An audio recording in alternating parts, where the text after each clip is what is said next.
2010, and we're still not living in space. What's going on? I thought by 2010 we'd be in space by now.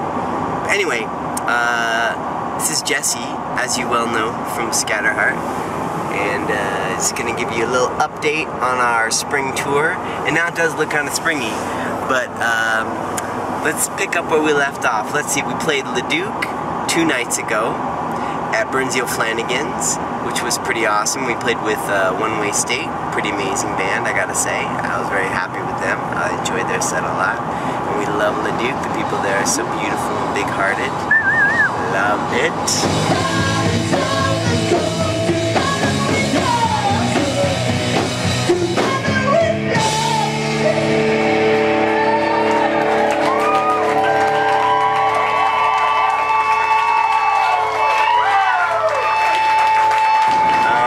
So after we played that show, we had to drive all night through an incredible snowstorm.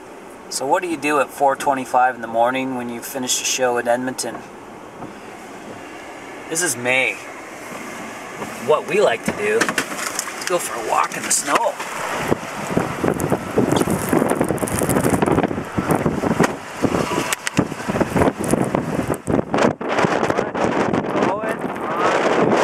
Man, oh man.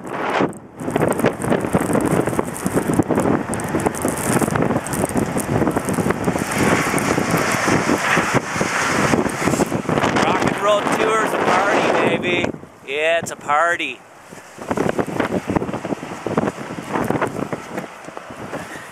Having a good time, Wes?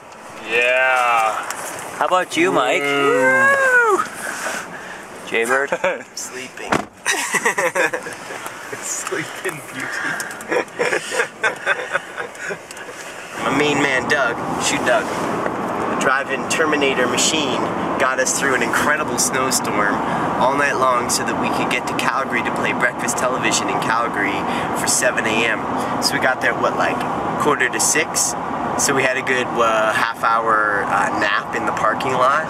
Went to Tim Hortons, freshened up, and went right onto television just like a bunch of stars. That's right, because we're professional. The show must go on, and I think we did pretty good, all things considered. I gotta say. Pretty good. So we played breakfast television, a little interview there. I hope it was good. It was all blur and we didn't get to see it, but people saw us that night at the show in Calgary and they said, "I saw you on TV, dude!" And I was like, "How was I?" "You're awesome!" But they were pretty drunk, so. Yeah, at that point it's hard to say. Yeah, you don't want to take their word for it at that stage. Then we played, that night we played the Rusty Cage South. That's right? Rusty Cage South. With Dirty Girl Social Club, which were amazing as usual. Those girls are dirty. Dirty girls. It was a fun show, I think. What happened? What was some spectacular moments in that show? Doug did a pretty good jump off the drum riser. Doug did a good jump. Yeah.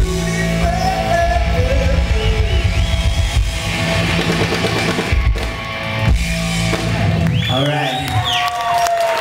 Thank you very much. He knighted some people with his guitar. Oh yeah. Guitar solo. Doug knighted a few people. I went up and down the stairs, did some dramatic up and down those large stairs, some singing from the top of the stairs at the back of the club. That's like getting your cardio and doing a show. Yeah, well, you gotta combine it on the road. You gotta get your cardio on stage. Well, when we play smaller venues, we just use a Stairmaster. Yeah. And then you just pretend that you're walking up and down stairs. Yeah, it's not as dramatic though. No. But I get my cardio, and that's the important. That's the important part. You gotta stay in good cardiovascular shape. Yeah. Who was there that night? Do you want to say some highs to some peoples? Oh boy. Hit me some names. Jennifer June was there. Come on. Ann was there. Craig and Clea were there. Aaron was there. Mickey was there. Oh boy.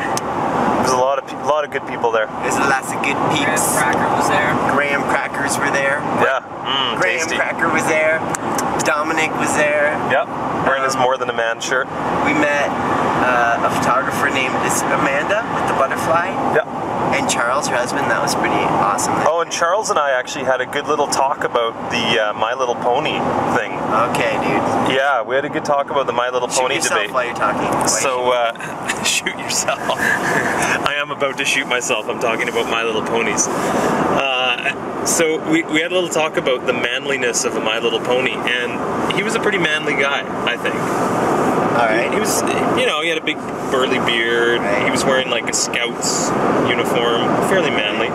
He's married to a woman. Right. He's fairly manly. Married to a woman. And I'm gonna cut. I got footage of it just for you, Jesse. Alright, cool. So I got footage of what he said about My Little Ponies, and I think you're gonna be surprised. In my opinion, My Little Pony is a perfectly acceptable toy for a young man. Why would you say that?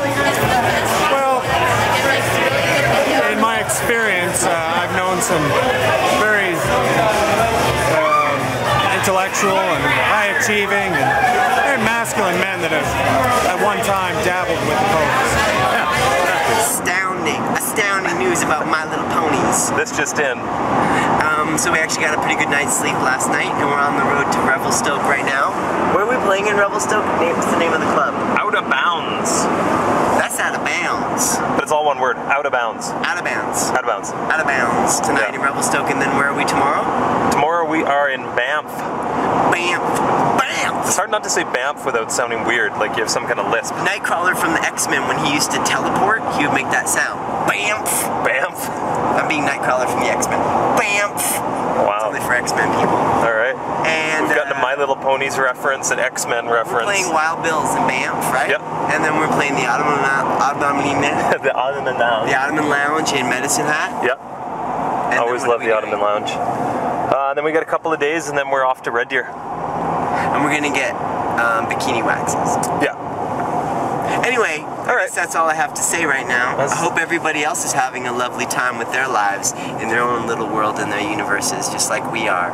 And Scatterheart really does. We love you from afar.